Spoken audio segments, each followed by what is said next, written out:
Unaona anachokifanya Endrick kule Lyon. The boy is cooking, bruv. He is cooking. Ndani ya game 5 ambazo amecheza anahusika katika magoli 6, chuma 6.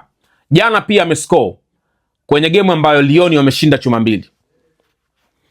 Kitu pekee ambacho Endrick alikuwa anakihitaji ni muda wa kucheza, nafasi ya kucheza, kitu ambacho alikuwa anakikosa Real Madrid.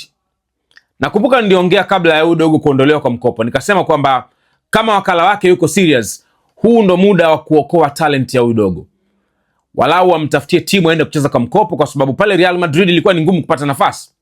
Utamtoa nani umuingize Endrick? Angalia sasa hivi huko Lyon kanatia kamba tu, kamba back to back. So kwa nini? Kwa sababu sio kwamba hana talent anayo, alikuwa anakosa time ya kucheza. Na ukiangalia pale Madrid kuna majiant, hakuna nafasi. Ingawa ndio hivyo, mkopo wake unaisha mwishoni mwa msimu hapa mwezi wa 6.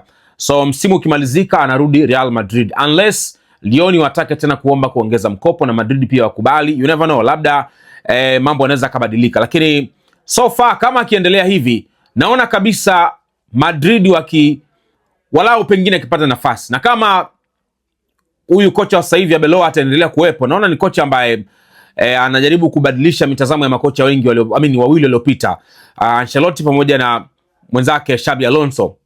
Angalia sasa hivi Vinicius ana uhakika kumaliza game dakika 90.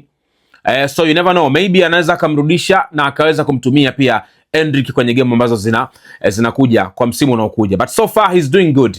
So far improvement yake na Lyon inazidi kuonekana. Na unajua Lyon ni klabu ambayo kubwa, so ni sehemu sahihi sana ambayo amekwenda, inayoendelea kumsaidia pia kukua yeye mwenyewe. He's so young, bado ni mdogo sana, na kuona talent yake inakaa kwenye bench ni kitu ambacho binafsi kama shabiki wa soka nilikuwa sipendezwe nacho, au sio? So I'm happy kuona kwamba he's balling kule Lyon, and so far so good.